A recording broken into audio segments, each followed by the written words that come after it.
Salam şagirdlər, axşamınız xeyir olsun. Deməli şagirdlər, bugün mən sizlərə sınaq izahı verəcəm. Deməli sınaq ən başdan ən son olaraq müxtəlif mühitlərdə elektrik cəryanı mövzusu da daxil olmaqla əhatə eləyir. Təkrar məqsədli olaraq düşünürəm ki, sizlər üçün faydalı olar.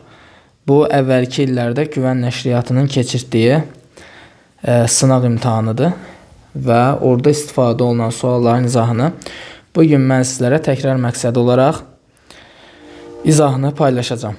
Beləliklə şagirdlər, vaxt itirmədən keçən sualların izahına. Deməli, birinci sualda bizə deyir ki, düzxətli hərəkət edən cismin koordinatının zamandan asılı qrafiki parabola verilib. İlk 11 saniyə ərzində bu cismin getdiyi yol yer dəyişməsinin modulundan nə qədər çoxdur? Deməli, uşaqlar, gəlin ilk öncə bu cismin getdiyi yolu tapalım. Gördüyümüz kimi birinci cisim koordinatı 22 olan nöqtədən 5 saniyədə gəlib koordinatı 72 olan nöqtəyə. Yəni, deməli, ümumi yolu yazası olsaq, bu cisim 22 ilə 72 arasında birinci 50 metr yol gedib. Üzərinə gəlsin, daha sonra növbəti 5 saniyə ilə 11 saniyə arasında, yəni növbəti 6 saniyədə 72 metr, belə deyək də, 72-dən gəlib nəyə? Sıfıra. Yəni, koordinatı 72 olan nöqtədən gəlibdir koordinatı 0 olan nöqtəyə. Yəni, növbəti 6 saniyədə də bu cisim 72 metr yol gedib. Və buradan alırıq ki, bu cisim ilk 11 saniyədə cəmi 122 metr yol getmişdir. Daha sonra isə cismin yer dəyişməsini tapa bilərik ki, deməli yazarıq ki, S bərabərdir x çıxılsın x0, yəni son koordinat çıxılsın, başlanğıc koordinatla biz nə edə bilərik? Yer dəyişməni tapa bilərik. Deməli, başlanğıc koordinatı bunun 22-dir. Gəlin bunun modulda yazağın. Deməli, başlanğıc koordinatı 22-dir. Son koordinatı nədir? 0-dır. Düzdürmü? Onda mən yazaram ki, modulda 0 çıxılsın 22. Deməli, bu cismin yer dəyişməsi nə qədərdir? 22 metrdir. Mənə də deyir ki, yol yer dəyişmədən neçə metr çoxdur? Bunu da L çıxılsın S yazaraq tapa bilərik. 122 çıxılsın 22. Deməli, yol yer dəyişmədən 100 metr çox imiş. Doğru cavabımız D variantı uşaqlar. 32 nömrəli sual. Saatın dəqiqə əqrəbi saat əqrəbindən 2 dəfə uzundur. Dəqiqə əqrəbinin uc nöqtəsinin təcilinin saat əqrəbinin uc nöqtəsinin təcilinə olan nisbətini hesablayın. Deməli, uşaqlar, biz demişik ki, əqrəblərin uzunluğunu radius qəbul edərək baxırıq. Deməli, bizə deyir ki, saatın dəqiqə əqrəbi saat əqrəbindən 2 dəfə uzundur. Nə yazaram? R dəqiqə bərabərdir 2R saat. Düzdürmü? Çünki dəqiqə əqrəbi saat əqrəbindən 2 dəfə uzundur deyir. Söhbət nədən gedir? Söhbət bir dəqiqə əqrəbindən gedir uşaqlar, bir də saat əqrəbindən gedir. Gəlin bu əqrəblərin periodlarını yazaq. Biz bilirik ki, dəqiqə əqrəbinin döyətmə periodu 1 saatdır. Düzdürmü? Gəlin saatla ifadə eləyək hər ikisini. 1 saatdır. Saatın saat əqrəbinin döyətmə periodu isə biz bilirik ki, 12 saatdır. İndi uşaqlar, deməli nə edirik? Təcilin düsturunu yazırıq. A bərabərdir 4pi kvadratı R bölünsün T kvadratı. Bu ifadədən baxanla görürük ki, təcil radiusdan düz asılıdır, amma periodla tərs kvadratik asılıdır. Onda gəlin, buradan nisbət yazağın. Yazıram ki, məndən nə soruşur? A dəqiqə böl A saat nisbətini soruşur. Yəni, A dəqiqə bölünsün A saat bərabərdir. Radiusdan düz asılı dedik. Yazırıq onda R dəqiqə bölünsün R saat vurulsun. Periodla tərs kvadratikdir. Onda yazacağım ki, T saat bölünsün T dəqiqənin kvadratı. Gəlin, verilən qiymətləri düsturdan nəzərə alaq. Deməli, buradan A dəqiqə bölünsün A saat bərabərdir. R dəqiqənin yerinə 2R saat yazıram. bölünsün R saat vurulsun. T saat 12'dir. Kvadratı 144 bölünsün. T dəqiqə 1 saatdır. Kvadratı 1. R saatlar gedir. 2'ni 144'e vuranda cavabımız 288 olacaqdır. Doğru cavabımız D variantı. 33 nömrəli sualı. Maddi nöqtəyə tətbiq olunmuş 3 qüvvənin əvəzləyicisinin modulunu hesablayın. Deməli uşaqlar, baxın belə eləyək. Burada gəlin F1 və F3 qüvvələrini proyeksiya ayıraq. Çünki gördüyümüz kimi bu müəyyən bir bucaq altında yönəlib. Gəlin bunu proyeksiya ayıraq onda biz. F1'in bir proyeksiyası olacaqdır. Baxın bu. Düzdürmü? Gəlin baxaq bu. Sərgəli göstərmək olur mu? Aha, bir proyeksiyası budur. Bir proyeksiyası da budur. Düzdürmü? Baxın bir proyeksiyası da budur. İndi gəlin F3'ü proyeksiya ayıraq. F3'ü proyeksiya ayırsam F3'ün bir proyeksiyası budur. Bir proyeksiyası da elə bu F1'in yönəldiyi də bax bu sola yönələndir. Deməli buradan indi nəyə fikir veririk uşaqlar buradan? Fikir veririk ki F1'in Y, yəni bax bu olsun bizim F1'in Y proyeksiyası, bu olsun F1'in X proyeksiyası. Sonra bu olsun F3'ün Y proyeksiyası. Bir dəqiqə. Buradan şey deyək. Deməli bu oldu F1Y, bu oldu F1X. Bu oldu F3Y, elə bu da F3X. Çünki F3'ün də elə ora qədərdir. Düzdürmü? İndi nə edir uşaqlar? Baxın belə bir şey edirik. Kənarda gəlin göstərəyim. Bax burada bir dənə cismimiz olsun bizim, düzdürmü? Görək bu cismə necə qüvvələr təsir edir. Baxıram ki bu cismə yuxarı doğru F1Y var. F1Y gəlin kənarda göstərək. F1Y neçə bölgüdür? Bizə hər bölgünü 2 bölgü verib. Baxıram ki deməli F1 neçə bölgüdür? 1 bölgü, 2 bölgü, 3 bölgü və 4 bölgüdür.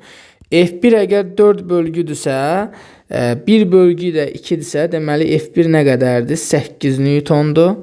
Sonra buradan F1X-i tapaq. Deməli F1Y özü yuxarı yönəlib. Buradan yuxarıda göstərək. F1X-ə baxıram. Görürəm ki F1'in X-i 1, deməli 1, 2, 3 bölgüdür. Diqqətlə sayın bilənə görəcəksiniz 3 bölgüdür. Onda 1 bölgü 2-dirsə 3 bölgü 6 Newton olacaq və hara yönəlib? Sola tərəf yönəlib. Sonra keçdik F3'ə. Deməli F3'ün Y, bu da aşağı doğru 1, 2, 3, 4 bölgüdür. 4'ü 2'yə vuram, alıram 8 Newton və aşağı doğru yönəlib. Düz dedim mi? 1, 2, 3, 4 bölgüdür, bəli. Sonra gəldim F3'ün X-ına. F3'ün X-i da 2 bölgüdür, yox 3 bölgüdür. 2'yə vuranda 6 Newtondur və o da sola tərəfdir.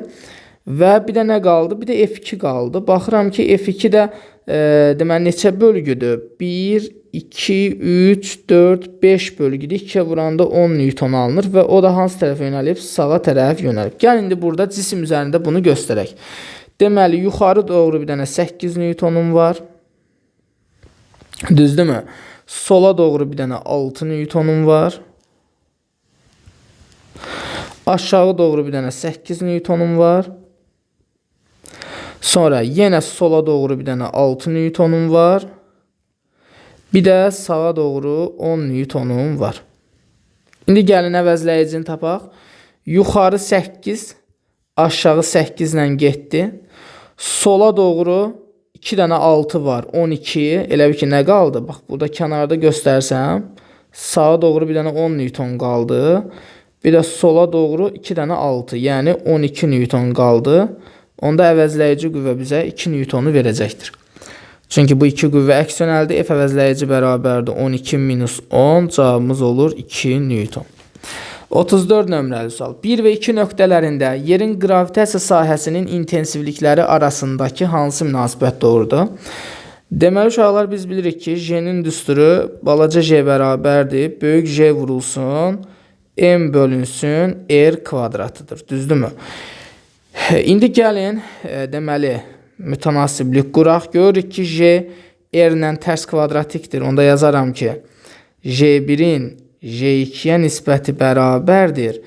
R2-nin kvadratı bölünsün R1-in kvadratı.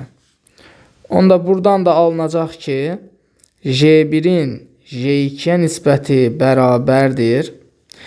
2, bax 2 nöqtəsi buradır.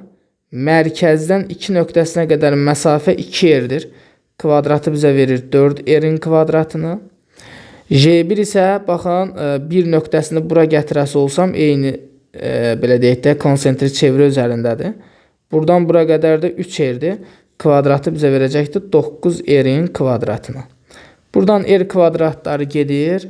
Qalır ki, J1-in J2-yə nisbəti deməli 4 bölünsün 9'dur. Buradan da biz məsəl üçün J2-ni tapası olsam, J2 bərabər olacaqdır. Deməli, J2 bərabər olacaqdır. Deməli, 4-də 9 J1-ə.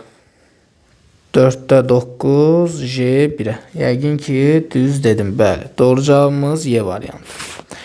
35 nömrəli sualla davam edir uşaqlar. Deyir ki, üfüqi səth üzərində sükunətdə olan 4 kiloqram kütləli cismə səthə paralel istiqamətdə F qüvvəsi təsir edir. Cismin təcilinin F qüvvəsinin qiymətindən asılı qrafikinə əsasən sükunət sürtünmə qüvvəsinin maksimal qiymətini hesablayın. Uşaqlar, baxın, bu tip suallara üstünlük verin.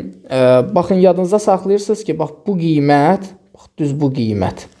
Yəni, birinci təcil 0 olur, yəni hərəkət burada yoxdur, sükunətdədir və artıq burada cisim hərəkət etməyə başlayır. Özünüz görürsünüz ki, müəyyən bir təcil alıb, düzdürmü? Müəyyən bir təcil alıbsa artıq hərəkətə başlayıb və artıq bu nöqtədə, yəni bu sual işarəsi qoyulan yerdə sükunət sürtünmə qüvvəsi özünün maksimal qiymətini alır. Yəni, mən bura F sükunət yazıram. Yəni, sükunət sürtünmə qüvvəsinin maksimal qiymətidir. Bu 20 isə artıq burada nədir? Dartı qüvvəsidir uşaqlar. İndi mən görürəm ki, burada qrafikada baxanda görürəm ki, dartı qüvvəsi sükunət sürtünmə qüvvəsinin maksimal qiymətindən nədir? Böyükdür. Digər tərəfdən biz bilirik ki, əvəzləyici qüvvə EMA-ya bərabərdir və digər tərəfdən bilirik ki, həmişə dartı və sürtünmə bir-birinin əksinə yönəlir. Dartı sürtünmədən böyük olduğuna görə mən əvəzləyici qüvvənin yerinə dartı qüvvəsi ilə sürtünmə qüvvəsinin fərqini yazacağam. Çünki əks yönəlirlərdir ona görə. Onda əvəzləyici qüvvənin yerinə yazıram. F dartı çıxılsın F sürtünmə bərabərdir EMA-ya. Buradan dartı qüvvəsi 20 çıxılsın. Sükunət sürtünmə qüvvəsinin maksimal qiyməti bərabərdir. Kütləm 4. Təcil də qrafikdən görürəm ki, 2-yə bərabərdir. Vurulsun 2. Buradan da sükunət sürtünmə qüvvəsinin maksimal qiyməti olacaqdır. 20 çıxılsın 8-dən bərabərdir 12 Newtona. Yəni, doğru cavabımız D variantı. 36 nömrəli sual. Dayaq üzərindəki 4 kiloqram kütləli bir cins lingin tarazlıqda olduğunu bilərək dayağın N reaksiya qüvvəsinin qiymətini hesablayın. Uşaqlar, cümləyə fikir verin. Deyir ki, dayaq üzərindəki 4 kiloqram kütləli bir cins ling. Deməli, bu 4 kiloqram lingin kütləsidir. Baxın, diqqətli olun. Bu 4 kiloqram lingin kütləsidir. Deməli, lingin kütləsi varsa, əlbəttə kütləsi olan bir şeyin ağırlığı var deməkdir. Yəni, çəkisi var. Çəkisi də hara düşür? Ağırlığı hara düşür? Ağırlıq mərkəzinə. Neçə bölgüdür bu? 3, 5, 8 bölgüdür. Onda ağırlıq qüvvəsi düşəcək tən ortaya. Baxın, ağırlıq qüvvəsi düşəcəkdir tən ortaya. 4 kiloqram neçə newtondur? 4 kiloqram 40 newtondur. Bax, bu da bunun oldu. Nəyi? Ağırlığı. Buradan da 3 kiloqram kütləli bir cisim asılıb. 3 kiloqram da 30 newton deməkdir. Düzdürmü? Əla. Məndən nə soruşur? Reaksiya qüvvəsini. Bu F-in qiyməti varmı? Yoxdur uşaqlar. Yəni, bu F hal-hazırda bizim üçün məhçuldur. Əgər məsələmizdə məhçul bir şey varsa nə edirdik demişdik? Bu dayağı buradan götürürük. Baxın, diqqətli olun. Bu dayağı buradan götürürəm. Bu dayağı buradan götürürəm. Sanki bu dayağı buradan götürdük. Gətirib hara qoyuruq? bu məhsulun üzərinə, yəni bu f mənim üçün məhsuldur. Bu f mənim üçün məhsul olduğuna görə, yəni qiyməti verilmədiyinə görə nə edirəm? Dayağı sürüşdürmə metodundan istifadə edirəm. Yəni mən dayağı gətirirəm, düz qoyuram, bax, bu məhsulun üzərinə. Artıq oradan f getmiş oldu. Bax, dayağı qoydum mən bunun üzərinə. Düzdür mü? Artıq dayaq buradadır. Artıq dayaq buradadır və dayaq nöqtəsinə görə momentlər qaydasını yazacağıq. İndi uşaqlar burada. Deməli, baxırıq ki, hansı qüvvələr bu linki hansı istiqamətdə fırladır. Deməli, baxıram ki, 30 Newton bunu bu şəkildə fırladır. Sol tərəfi aşağı salır. Daha sonra reaksiya qüvvəsi, fikir verin, dayağı buradan yuxarı doğru qaldırır. Düz deyirəmmi? Və bu 40 Newtonda nə inir buradan? Diqqətli baxa, bu buranı aşağı salır. Bu reaksiya qüvvəsi belə qaldırır və 40 Newtonda deməli nə inəyəcək? Bunu baxın, bu istiqamətdə nə inir? Aşağı salır, fırlatmağa çalışır. Biz nə demişik? Baxın, burada deyir tarazlıqdadır. Tarazlığın, bir linkin tarazlıq şərti nə idi? Momentlər bərabər olmalı idi. Yəni, saat əqrəbi istiqamətində fırladan qüvvələrin momentləri cəmi, saat əqrəbinin əksinə fırladan qüvvələrin momentləri cəmi bərabər olmalıdır. Baxıram ki, 30 Newtondan 40 Newton bu linki eyni istiqamətdə, yəni saat əqrəbinin əksinə fırladır. Onda bu qüvvələrin momentləri cəmi əksinə fırladan, yəni saat əqrəbi istiqamətində fırladan qüvvələrin momentləri cəminə bərabər olmalıdır. Buna da M3 deyirəm. Linkin tarazlıq şərti budur. Hal-hazırdakı məsələyə görə. İndi biz də bilirik ki, qüvvə momenti M bərabərdir F vur D-dir. Yəni qüvvəni qüvvə qoluna vuranda qüvvə momentini alırıq. İndi gəlin yazalım. Deməli 30 Newton, yəni qüvvə 30 vurulsun. Dayağa qədər qolu 1, 2, 3, 4, 5, 6, 7, 8 bölgüdür. Vurulsun 8 üzərinə gəlinsin. 40 Newton da 30-dan eyni istiqamətdə fırladır dedik. 40 vurulsun. 40-ın qolu 1, 2, 3, 4 bölgüdür. Vurulsun 4 bərabər olmalıdır. N vurulsun. N'in dayağa qədər qolu 1, 2, 3, 4, 5 bölgüdür. Vurulsun 5. Buradan alıram ki, mən 5N bərabərdir 240 üzərinə gəlinsin 160. Buradan 5 dənə N bərabərdir 400-ə. Deməli, reaksiya qüvvəsi nə qədərdir? 80 Newtona bərabər imiş. Doğru cavabımız A variantı. 37 nömrəli sual. Bir ucu bərkidilmiş yayın sərbəst ucuna təsir edən qüvvənin qiymətini 36 Newton artırdıqda onun potensial enerjisi 9 dəfə artır. Başlanğıc halda yaya təsir edən qüvvənin qiymətini hesablayın. Bizə deyir ki, qüvvənin qiymətini 36 Newton artırıq. Yəni, miqdar artımdır. Yazıram F2 bərabərdir. F1 üstə gəlinsin 36. Bu zaman enerji, potensial enerji 9 dəfə artıb. Yazıram onda. Y potensial 2 bərabərdir 9 dənə Y potensial 1-ə. Bizə deyir ki, başlanğıc halda yaya təsir edən qüvvəni tap, yəni F1-i bizdən soruşur.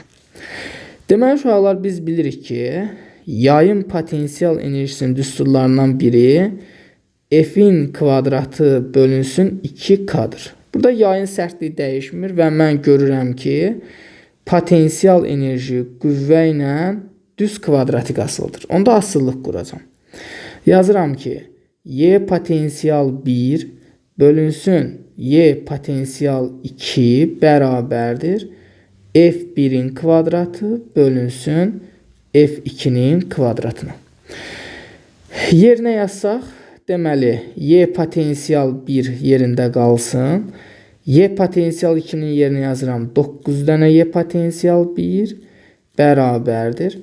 F1-in kvadratı qalsın. F2-nin də yerinə F1 üstə gəlinsin 36-nın kvadratı yazacağım. Deməli, buradan Y potensial 1-lər gedir. Çarpaz şəkildə vurub hesablama aparsaq, 9 dənə F1-in kvadratı bərabər olacaqdır. F1 üstə gəlinsin 36-nın kvadratına.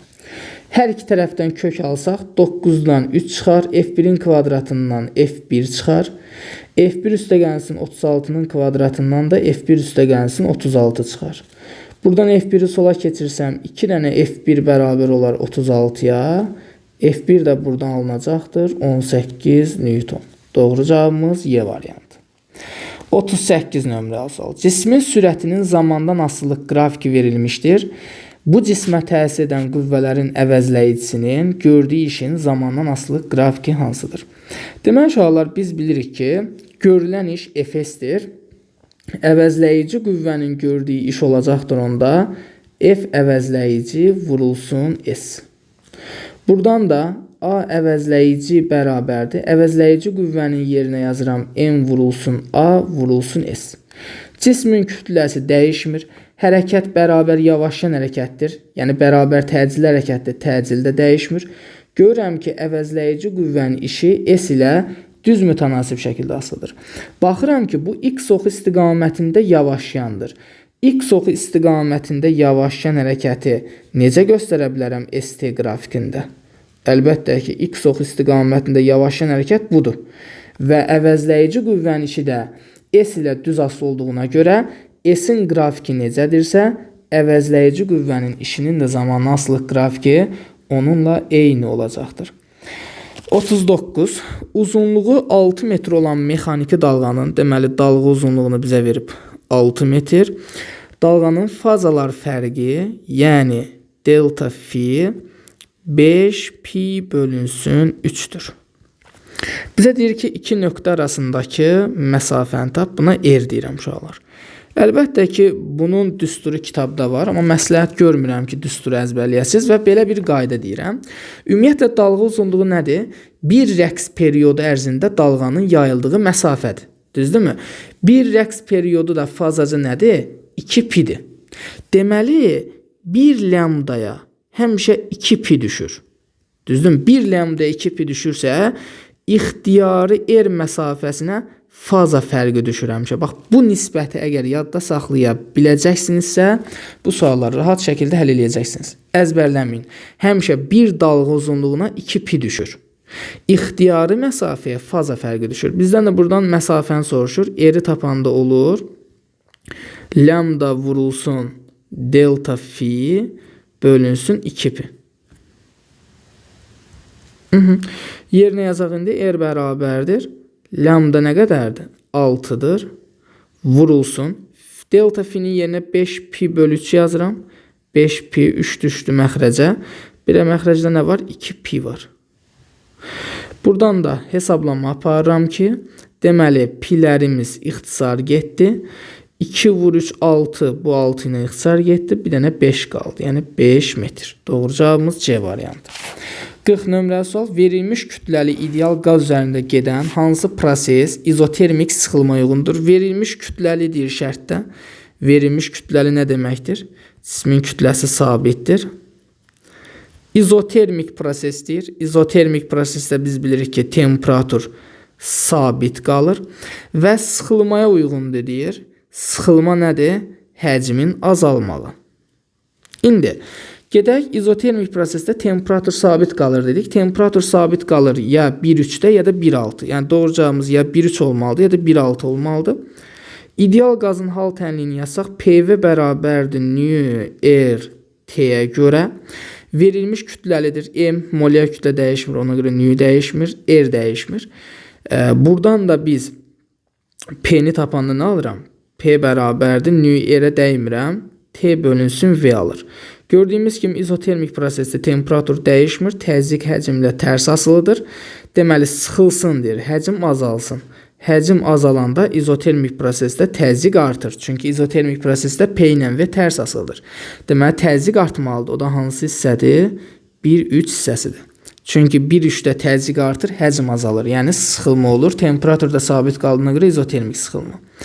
41 nömrəli sual. Q1 və Q2 yüklərinin K nöqtəsinə yaratdığı yekun sahə intensivliyi, cümləyə fikir verin, yekun sahə intensivliyi hansı istiqamətdə yönələr? Deməli, uşaqlar, biz bilirik ki, intensivliyin düsturu Y bərabərdir. K vurulsun, modulda Q0 bölünsün R-in kvadratıdır. İndi həm birinci yük üçün, həm də ikinci yük üçün birinci intensivliyin qiymətlərini hesablayaq. Yazıram Y1 bərabərdir K vurulsun. Fikir verirsinizsə deyir Q1 2 Q2'dir. Yəni mən bunun yükünə Q desəm, bunun yükü ondan 2 dəfə çoxdur. Yəni 2 Q'dur. Yazaram onda K vurulsun 2 Q bölünsün. Birinci yükdən K'ya qədər məsafə 2R'dir. Kvadratı olacaqdır 4R kvadratı. 2 ilə 4'ü ixtisar edirəm. Alıram nə? Alıram ki K2 bölünsün 2R kvadratı. K2 böl R kvadratı bizə yeni verir. Onda bu olacaq Y bölünsün 2. Birincinin intensivliyi Y bölü 2'dir. İkincinin intensivini tapsam Y2 bərabərdir K vurulsun. İkincinin yükü Q'dur bölünsün. İkinci yükün K'ya qədər məsafəsi R qədərdir. Olacaq R'in kvadratı. K2 böl R kvadratı da bizə yeni verir. Tapdıq uşaqlar. Həm birincinin intensivliyini tapdıq K nöqtəsində, həm də ikincinin. İndi məsələ nədir? İstiqaməti tapmaq. Biz bilirik ki, müsbət yükün intensivliyi özündən çıxır, mənfi yükün özünə daxil olur. Deməli, birinci yük müsbətdir. K nöqtəsində intensivliyi özündən çıxır sağa doğru və qiyməti nə tapmışam? Y bölünsün 2 tapmışam. İkinci yük də müsbətdir. Onun da intensivliyi özündən çıxır və qiyməti nə tapmışam? Y tapmışam. Deməli, mən hal-hazırda K nöqtəsində yekun intensivliyi tapası olsam, bu intensivlik vektorları əks istiqamətdə yönəldiyinə görə yekun intensivliyi tapanda intensivlikləri çıxmalıyam. Yəni, modulda Y1 minus Y2 yazmalıyam. Düzdürmü? Bəs istiqamət əvəzləyici qüvvə kimidir, bölgə istiqamətində. Yəni, hal-hazırda bunlar əks yönəldiyinə görə qiymətin tapası olsam çıxmalıyam. Yəni, Y'dən Y bölü 2'ni çıxmalıyam. Bəs istiqamət əvəzləyici qüvvə kimidir, böyüyün istiqamətini götürəcəm. Mən burada baxanla görürəm ki, ikincinin intensivliyi Y'dir, birincinin Y bölü 2'dir. Yəni, ikincinin intensivliyi birincidən böyükdür. Ona görə intensivlik, yəni yekun intensivlik Y2 istiqamətində yönəlməlidir. İkincinin də intensivliyi hara yönəlmişdir? Baxın, ikincinin də intensivliyi K nöqtəsindən özündən çıxmışdı, yəni sola doğru yönəlmişdi. Belə çıxır ki, yekun intensivlik də hara yönələr? Sola doğru yönələcəkdir. 42 nömrəli sual. Kimyəvi elementlərin dövr sistemində kükürt 16-cı xanada yerləşir. 4 elektronunu itirmiş kükürt iyonunun və onun nüvəsinin yükünü hesablayın. Deməli, uşaqlar, diqqətlə qulaq asırsınız. Ümumiyyətlə, nüvə nədir? Nüvə proton və neytronlardan təşkil olunur. Biz bilirik ki, neytronun yükü yoxdur, protonun yükü var və proton da müsbət elementar yükə bərabərdir. Və element dövr sistemdə hansı xanada yerləşirsə, onun protonlarının sayını göstərir. Deməli, kükürt atomu, kükürt hal-hazırda 16-cı xanada yerləşdiyinə görə, deməli, onun proton sayı nə qədərdir? 16 dənədir. Düzdürmü? Onda yükü nəyə bərabər olar? Ki, nüvəni tapası olsam, nüvənin yükünü məndən soruşur. Nüvə də dedik, proton və neytronlar var. Neytronun yükü yoxdur, deməli nüvə yükünü hesablayası olsam, mənə protonların yükü bəs eləyir və 16-cı xanada yerləşdiyinə görə 16 dənə protonu var və proton müsbət olduğuna görə müsbət 16 Y-yə bərabər olacaqdır. Bu oldu nüvənin yükü. Yəni, nüvənin yükü olacaq müsbət 16 Y. Bəs iyonun yükü. İndi uşaqlar, biz bilirik ki, neytral atomda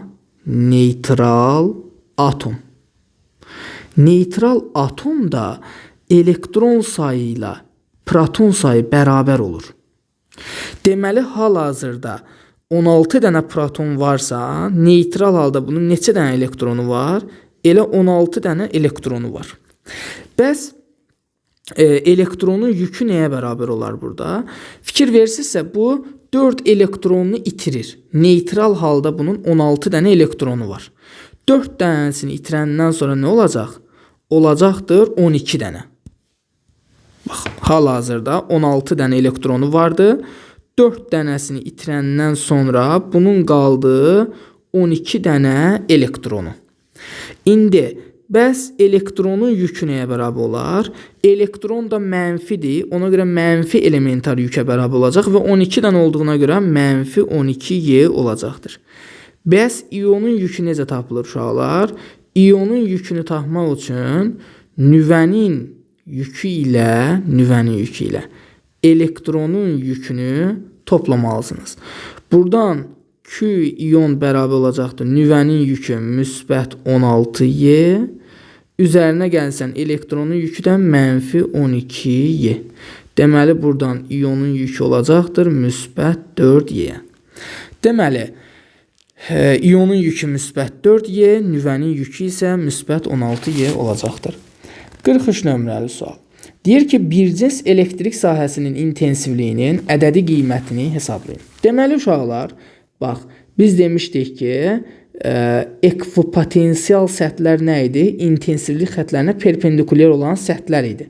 Deməli, və biz nə demişdik? Ekvipotensial səthlər nəyə deyilirdi? Bütün nöqtələrində potensialı bərabər olan səthlər. Yəni, bax, bu xəttin üzərində bütün nöqtələrdə potensial bərabərdir. Onda belə çıxır ki, bura 48-dirsə, avtomatik buranın da potensialı 48-dir, buranın da potensialı 48-dir. Yazdıq. 48 volt. Düzdürmü? İndi digər tərəfdən intensivliyin belə bir düsturu vardı. Y bərabərdir U bölünsün D. U nə idi burada? Potensiallar fərqi. Potensiallar fərqinin yerinə mən yazıram. Fi 1 çıxılsın, fi 2 bölünsün D. Bəs D nədir? Bax, bu nöqtələr arasındakı məsafədir. Bəzən uşaqlar gedir bunu götürür. Bu deyil uşaqlar. Buradakı D, baxın, bu nöqtələr arasındakı məsafədir. Ona mən yazıram ki, 48 çıxılsın 12 bölünsün məsafə 40 cm, metrə çevirəndə 0,4 metr. 48 çıxılsın 12, 36 bölürəm 0,4-ə. Bu da bizə 90 Newton bölünsün kulonu verəcəkdir. Doğru cavabımız B variantı. 44 nömrəli sual. Kütləsi M, yükü Q olan zərrəcik, intensivliyi Y olan bir cins elektrik sahəsində qüvvə xətləri istiqamətində hərəkət edir.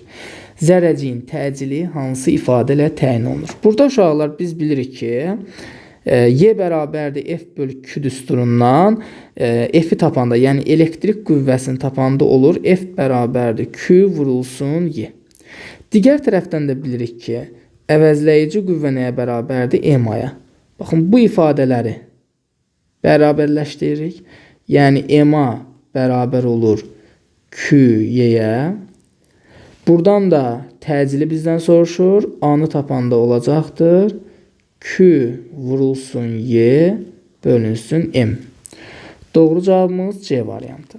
45 nömrəli sual. Kondensatorlar batareyasının tutumunu müəyyən edin. Deməli uşaqlar, ilk baxışdan bu kondensatorlar paralel birləşmiş kimi görünsə də, amma diqqətli olursunuz, bu ardıcıl birləşmədir. Biz bilirik ki, yük müsbətdən mənfiyə doğru axır. Bax, müsbətdən gələn yük birinci kondensatordan keçir və heç yerə bölünmədən ardıcıl şəkildə birinci kondensatordan da keçir, mənfi qütbə gəlir. Yəni, burada bölünmə yoxdur. Yük bölünmədi. Yük bölünməyibsə, bu ardıcıl birləşmədir. Və ardıcıl birləşmədə bilirik ki, ümumi tutumu tapmaq üçün necə yazırıq? S1 vurulsun, S2 bölünsün, S1 üstə gəlinsin, S2. Yerinə yazalım uşaqlar qiymətləri. Deməli, birincinin tutumu 9, vurulsun, ikincinin tutumu 18, bölünsün 9 plus 18. Buradan alırıq ki, 9 vurulsun 18, bölünsün 27. 9 ilə 27 xisələdim 3, 18-də 3-ə böləndə cavabımız 6 mikrofarad olacaqdır. Doğru cavabımız B variantı. 46 nömrəli sual. Verilmiş kondensatorun yükünün onun lövhələri arasındakı potensiallar fərqinin asılılıq qrafiki hansıdır? Deməli uşaqlar, verilmiş kondensator sözünün mənası o demək idi ki, bu kondensatorun tutumu nədir? Sabitdir. Biz də bilirik ki, kondensatorun tutumu S bərabərdir Q bölünsün U düsturu ilə tapılır. Buradan yükü tapanda alırıq Q bərabərdir S vurulsun U. S dəyişmir, onda yük gərginliklə düz mütənasib şəkildə asılıdır. Növbəti sualımız 47 nömrəli sualda deyir ki, 4 saniyə ərzində N kəsiyindən 2 vur 10 üstü 20 elektron keçən naqildəki cəryan şiddətini hesablayın. Deməli, verilənləri yazalım uşaqlar. Bizə zamanı verib ki, 4 saniyədir. Elektron sayını verib 2 vurulsun 10 üzəri 20'dir. Y'nin qiyməti verilib ki, 1,6 vurulsun 10 üzəri mənfi 19 kulondur. Nə soruşur? Cəryan şiddətini. Deməli uşaqlar, biz bilirik ki, cəryan şiddətinin yüklə olan düsturu I bərabərdir Q bölünsün T'dir. Q'nü verməyib, amma Q'nün düsturunu bilirik ki, bu N vurulsun Y'dir. Bölünsün T. Verilən qiymətləri düsturdan nəzərə alsaq, I bərabərdir. Deməli, N nə qədərdir burada? 2 vurulsun 10 üzəri 20'dir. Vurulsun Y'nin qiyməti 1,6 vurulsun 10 üzəri mənfi 19'dur. Bölünsün zaman da 4'dür. Bərabərdir. Deməli uşaqlar, 10 üstü 20'ni 10 üstü mənfi 19'a vuranda 10 eləyir. Onu da 1,6'ya vuranda 16 eləyir. Yuxarıda alırıq 2 vurulsun 16 bölünsün 4. Bu da olacaq 8 amper. Doğru cavabımız D variantı. 48 nömrəli sual. Mis naqilin xüsusi müqamətinin onun uzunluğundan asılı qrafiki hansıdır? Uşaqlar, ümumiyyətlə müqamət biz bilirik ki, heç də asılı deyil. Müqamətin özünün düsturu var ki, rho vurulsun L bölünsün S-dir. Yəni müqamət xüsusi müqamətdən, yəni xüsusi müqamət dediyim şey maddənin növündən, naqilin uzunluğundan, bir də naqilin en kəsiyin sahəsindən asılıdır. Amma demişik ki, bu rho özü, bax, yəni xüsusi müqamət heç nədən asılı deyil. Bax, bu rho, burada gördüyün L-dən, S-dən, I-dən, U-dan fərqi yoxdur. Heç nədən asılı deyil. Nədən asılıdır? Bax, rho özü asılıdır. Naqilin materialının növündən, materialın növü, bir də asılıdır nədən? Temperaturdan. Temperatur. Həmçinin demişdim ki, bu xüsusi müqamətə də aiddir. Xüsusi müqamət bunlardan, yəni düsturdakı kəmiyyətlərdən əlavə olaraq materialın növündən də asılıdır, temperaturdan asılıdır. Amma geri qalan xüsusi müqamət heç nədən asılı deyil. 49 maddənin elektrokimyəvi ekvivalentinin vahidi hansıdır? Uşaqlar, bu kiloqram kimi yadda saxlaya bilərsiniz. M bərabərdir kiloqram kimi. Yəni K vurulsun Q düsturudur bu. K burada elektrokimyəvi ekvivalentdir. Buradan K-nı tapanda alırıq uşaqlar. Deməli, M bölünsün Q. Onda vahidin yazası olsaq, M kütlədir, vahidi kiloqramdır. Bölünsün, məxrəcdə Q yükdür, yükün də vahidi nədir? Kulondur. Deməli, ekvivalentin vahidi kiloqram bölünsün kulondur. 50 nömrəli sual. Naqilin müqamətinin temperaturdan asılılıq qrafik verilib. 0 dərəcə Selsi temperaturda naqilin müqamətini hesablayın. Uşaqlar, deməli, metalların müqamətinin biz bilirik ki, düsturu R bərabərdir. R0 vurulsun 1 plus alfa delta T'dir. Məndən nə soruşur? 0 dərəcə Selsi temperaturdakı müqamət. Biz də bilirik ki, 0 dərəcə Selsi temperaturun müqamət R0'dır. Yəni bizdən R0'ı soruşur. Onda buradan R0'ı alsaq, olacaqdır. Deməli, R bölünsün, 1 üstə gəlinsin, alfa delta T. Gəlin qiymətləri yerinə yazaq. Deməli, 200 dərəcə Selsi temperaturdakı müqamət 36'ya bərabərdir. Yazıram onda 36 bölünsün. 1 üstə gəlinsin. Alfamız 1000'də 4'dür. Vurulsun temperatur dəyişməsi 0'dan 200'ə gəlib dəyişmə 200'dür. Bərabərdir. Buradan alıram ki 36 bölünsün. 200'dən 1000'i ixtisar edirəm. Burada 5 qalır. 4'ü 5'ə böləndə 0,8. Üzərinə də 1 gələndə 1,8. Bu da bərabərdir. Deməli, alacam 20 ohm. Doğru cevabımız C variantı. 51 nömrəli sual. Vakum diodunda katod ilə anod arasındakı gərginliyi, yəni U-nu 4 dəfə artırdıqda Anoda çatan elektronun kinetik enerjisi necə dəyişər? Deməli, V0 da bizə 0 verib. Uşaqlar, deməli, vakuum diodunda bir dənə yadımızda saxlayaq.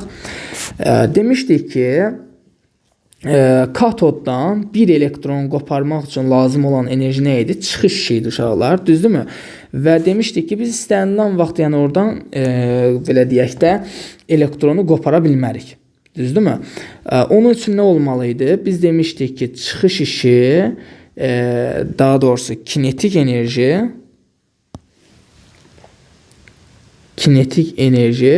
çıxış işindən böyük və ona bərabər olmalıydı. Düzdürmü?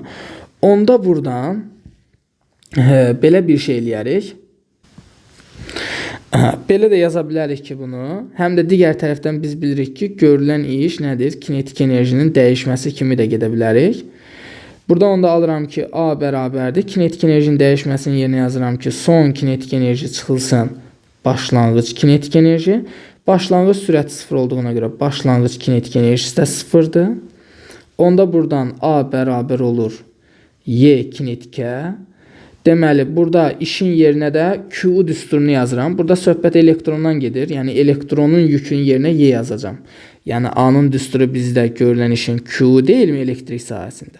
İndi burada elektrondan söhbət getdiyinə görə elektronun yükünün yerinə Y yazacağım. Onda olur Y, U bərabərdir Y kinetikə.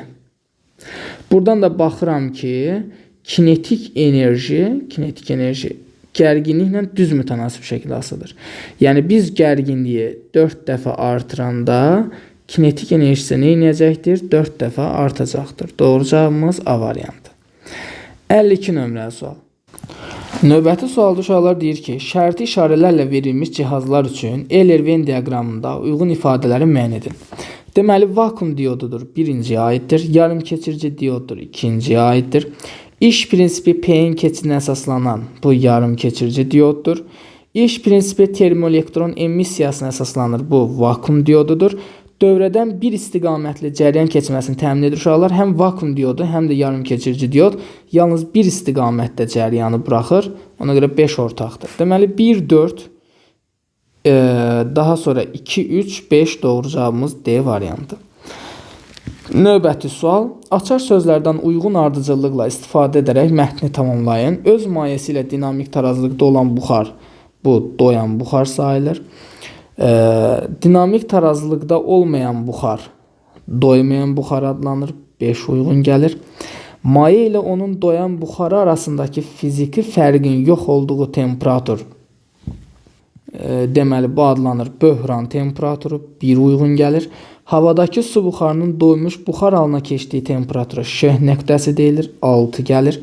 Böhran temperaturundan yuxarı temperaturda maddə yalnız deməli olur qaz halında. 4 və biz onu nə qədər yüksək təzyiq altında sıxsaq da maya halına keçmir. 2 uyğun gələcəkdir. Yəni ardıcıllığı yazsaq 3, 5, 1, 6, 4 və 2 şəklində olacaqdır. 54 nömrə sual. Yükü 5 mikrokulon, enerjisi 20 mikrojol olan müstəvi kondensatorun lövhələr arasındakı potensiallar fərqini hesablayın. Yəni, potensiallar fərqi dediyi şey gərginlikdir. Deməli, verilənləri yazaq. Bizə yükü verib ki, 5 mikrokulondur. 5 mikro 10 üstü mənfi 6'dır. Birbaşa yazıram. 5 vur 10 üstü mənfi 6 kulon. Deməli, enerjini verib ki, 20 mikrojol, mikro 10 üstü mənfi 6 dedik. 20 vurulsun 10 üstü mənfi 6 jol. Nə soruşur? Potensiallar fərqi, yəni gərginlik. İndi düşünürəm ki, mən hansı düsturu keçmişəm enerjinin? Əlbəttə ki, Q vurulsun U bölünsün 2 düsturumuz var. Buradan U'nu tapıram. U'nu tapanda olur 2 dənə W bölünsün Q. Verilənləri yerinə yazaq. 2 vurulsun W 20 vurulsun 10 üstü mənfi 6 bölünsün yük də 5 vurulsun 10 üzəri mənfi 6. Baxın, bunlar getdi. 2'ni 20'ye vurdum 40. 5'e də böləndə cavabımız olur 8 volt. 55 nömrəsi. Uclarındakı gərginlik U bərabərdir 5 volt olan naqildə elektrik cəryanı T bərabərdir 16 saniyə ərzində 40 jol iş görür. A bərabərdir 40 joule. Naqilin müqavimətini bizdən soruşur uşaqlar. İndi biz bilirik ki, görülən iş A bərabərdir Q vurulsun U-dur. Q-nin yerinə də I vur T düsturunu yazanda IUT deyən bir düstur alırıq. Amma mənə I lazım deyil də, U var, bir də R lazımdır. Onda mən gətirirəm burada I-nin yerinə U bölünsün R düsturunu yazıram. I-nin yerinə U böl R yazanda onu da UT-yə vuranda olur. U kvadratı böl R vurulsun T düsturunu almış oluruq. Baxın, dərs izahında da deyilib bunlar. Yəni, bu ifadədən çıxarılır. Bizdən nə soruşur? Bizdən də müqavimət soruşur. Buradan R-i tapanda olacaqdır. U kvadratı vur T bölünsün A. Yerinə yazaq. Deməli, U-nun qiyməti 5 kvadratı 25'dir. Vurulsun zaman 16'dır. Bölünsün görülən iş də nədir? 40'dır. Buradan bərabərdir. Deməli, 4'ə ixtisar eləyirəm. 4'ə ixtisar eləyəndə və yaxud 8'ə ixtisar eləyirəm. 40'ı 8'ə böləndə 5, 16'nı 8'ə böləndə 2 qalır. 25 ilə 5'i ixtisar eləyirəm 5, 5'i də 2'yə vuranda olacaqdır 10 ohm. 56 nömrəli sual. Hansı ifadələr doğrudur? Su ilə dolu ağzı bağlı qabı tərsinə çevirdikdə S2 S1-dən böyükdür. Uşaqlar, baxın, bura belə bir qeyd yazaq. Keçdiyimizi yada salaq. Deməli, bura bir bərk cisim üçün yazıram. Bərk cisim üçün. Bir də maye üçün yazıram. Deməli, bərk cisimdə təzyiq qüvvəsi həmişə mg-yə görə müqayisə olunur. Yəni, kütləyə görə müqayisə olunur.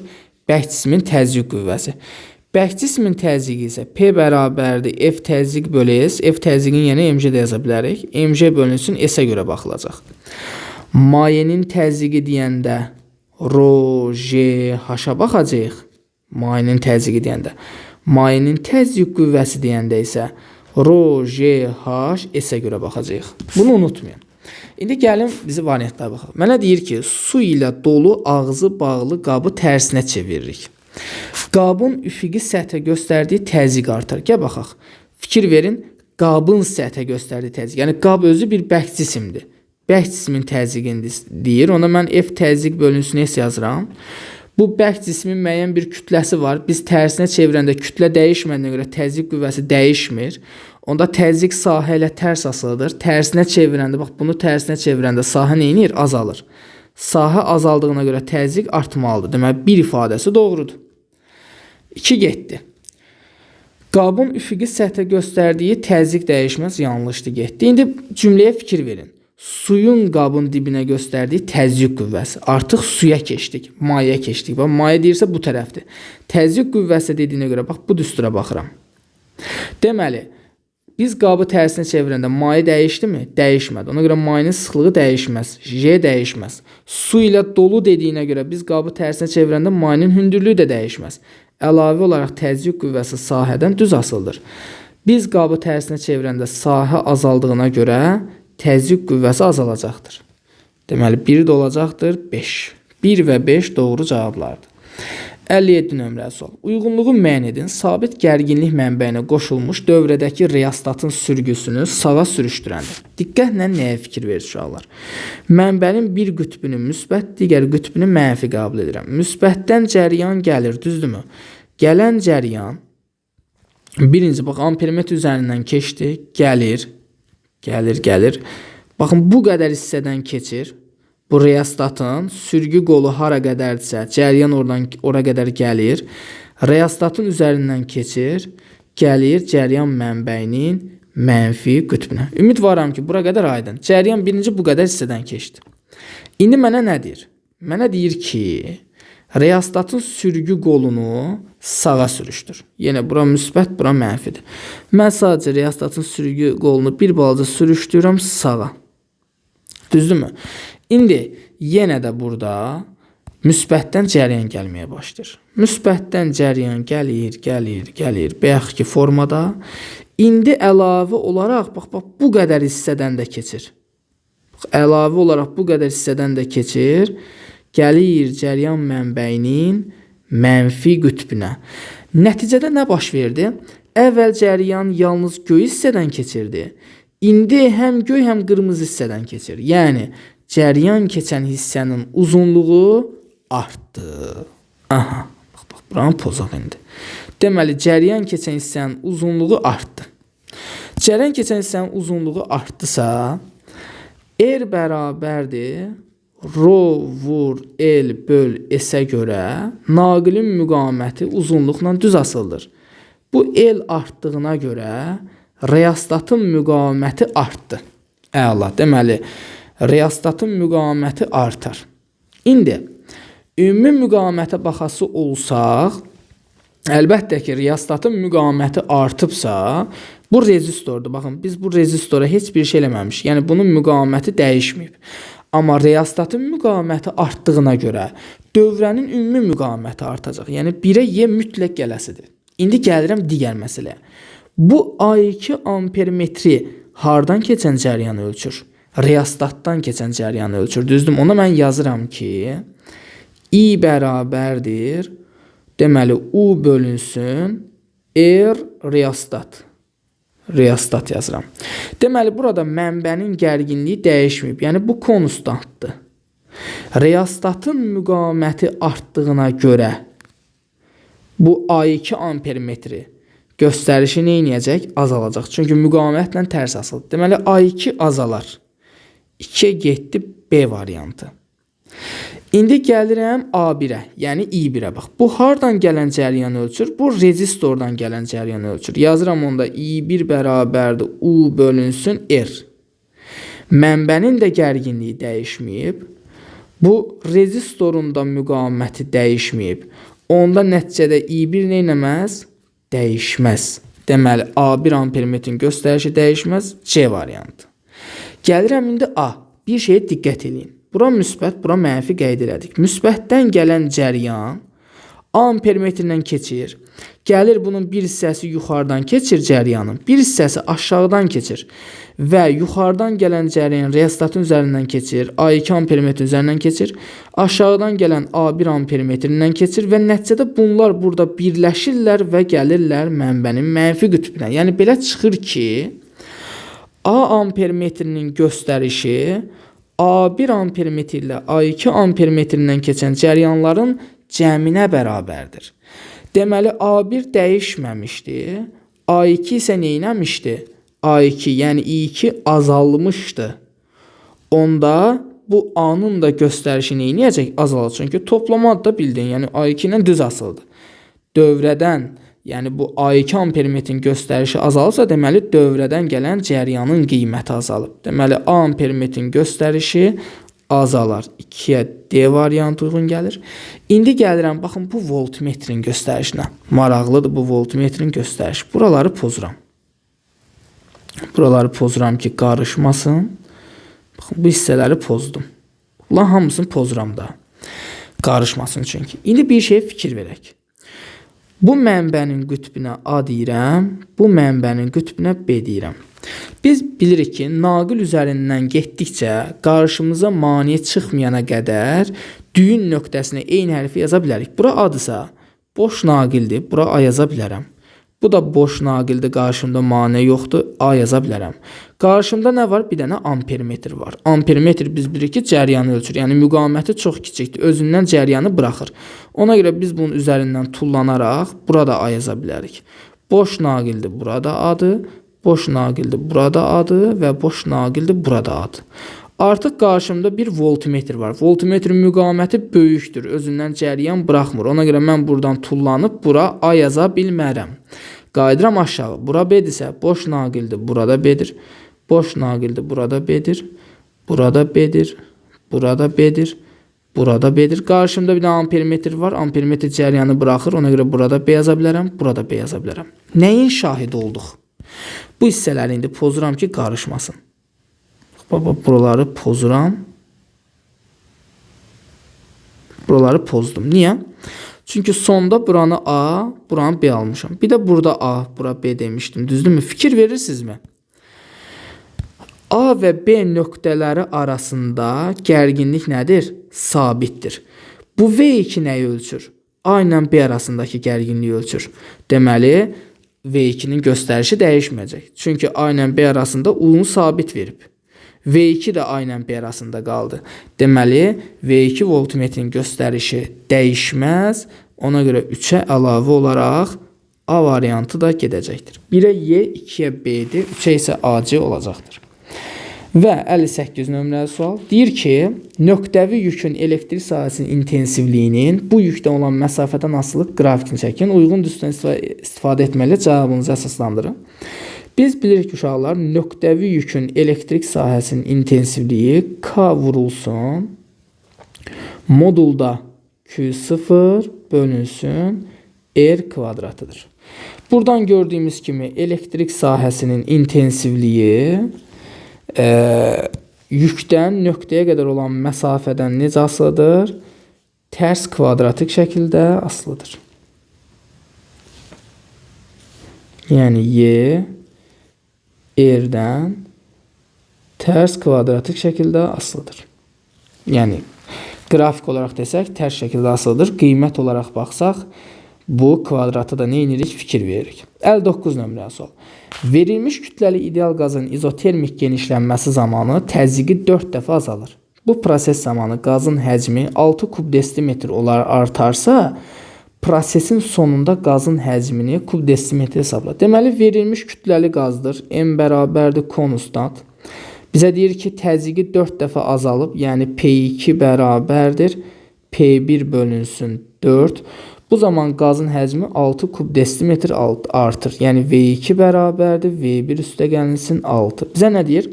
Prosesin sonunda qazın həcmini hesabla. Yəni bizdən V2-ni soruşur uşaqlar. Sonda soruşur. Özü necə prosesdir? İzotermik prosesdir. Yəni T bərabərdir konstant. İdeal qazın hal tənliyi yazsaq PV bərabərdir kiçik M bölünsün böyük M RT-yə görə. Verilmiş kütləli qazda M dəyişmir, molyar kütlə dəyişmir, R dəyişmir. Deməli, nə alıram? PV bərabərdir T alıram. İzotermik prosesdir. Buradan P-ni tapanda alıram T bölünsün V. T dəyişmir. Deməli, təzyiq həcmdən tərs asılıdır. Tərs mütənasib asıllıq qururam. P1-in P2-yə nisbəti bərabərdir V2-nin V1-ə nisbətinə. Deməli, uşaqlar, buradan hesablama aparsaq, buradan yerinə yazsaq, P2 P1 böl 4-dürsə, P1-in yerinə onda mən 4P2 yaza bilərəm. Onda buradan 4 dənə P2 bölünsün P2 bərabərdir. V2-nin yerinə yazıram. V1 üstə gəlinsin 6 bölünsün V1. Birinci V1-i tapalım buradan. Deməli, P2-lər ixtisar gedir. Çarpaz şəkildə vursam, 4 dənə V1 bərabərdir. V1 üstə gəlinsin 6. Buradan alıram ki, 3 dənə V1 bərabərdir 6-ya. V1-i alıram 2 desimetrin kubu. Bizdən nəyi soruşur? V2-ni soruşur. Dedik ki, V2 V1 üstə gəlinsin 6-dır. V1-i 2 tapmışam. 2 plus 6 cavabımız olur 8 desimetrin kubu. Cavab 8 desimetr kub olacaqdır. Burada fikir verirsinizmi? Genişlənmədir. Yəni həcm sonda artmalıdır. Yəni bizim alacağımız cavab 6-dan böyük ədəd olmalıydı. Həqiqətən də böyük ədəd aldıq. Və uşaqlar sonuncu testimizə baxırıq. Deyir ki, sınaq şüşəsinə tökülmüş 140 qram su spirt lampasının alovunda qaynadılır. Spirtin yanması zamanı ayrılan istilik miqdarının 60%-nin suya verildiyini bilərək qaynama temperaturunda götürülmüş 140 qram suyu tamamilə buxarlandırmaq üçün yandırılan spirtin kütləsini qramla hesablayın. Deməli, uşaqlar, spirtin yanma istiliyi deməli, belə yazaq, Q yanma, spirtin yanma istiliyinin 60%, yəni 0,6 hissəsi nəyə sərf olunur? Suyun buxarlanmasına. Yazacağım ki, Q buxarlanma yazaq da. Q buxarlanma. Bildiyimiz düsturları yerinə yazaq uşaqlar. Deməli 0,6 vurulsun Yanma istiliyinin düsturu böyük Q bərabərdir kiçik Q vurulsun M-dir. Yəni Q yanmanın yerinə yazıram Q spirt. Çünki spirti yandırırlar. Vurulsun M spirt. Bərabərdir suyu buxarlandırırlar. Buxarlanma istiliyinin düsturu LM-dir. Ona görə yazıram ki L su vurulsun M su. Məndən nəyə soruşur? Spirtin kütləsini soruşur. Buradan spirtin kütləsini tapaq. M spirt bərabərdir. Deməli, L su vurulsun M su bölünsün 0,6 Q spirt. Deməli, buradan hesablama apararıq ki, deməli, L-i verib bizə 2,4 megajol. Yəni 2,4 vurulsun 10 üzəri 6. Mega 10 üstü 6'dır. Vurulsun. Su nə qədərdir? 140 qramdır. Kiloqrama çevirmirəm çünki cavabı qramla istəyir. Bölünsün 0,6 vurulsun. Spirtin də xüsusi yanma istiliyi 28 megajol bölü kiloqramdır. Yəni 28 vurulsun 10 üzəri 6. Bərabərdir. Deməli uşaqlar buradan baxın 10 üstü 6'lar gedir. 2,4'ü 140'a vuranda bir onlar ixtisar gedir. Bunu yazıram 24 vurulsun 14 kimi. Bölünsün məxrəcdə də deməli 0,6'nı vuram 28'ə. Tamam, deməli necə olacaq? 0,6 vurulsun 28. Bu da bərabərdir.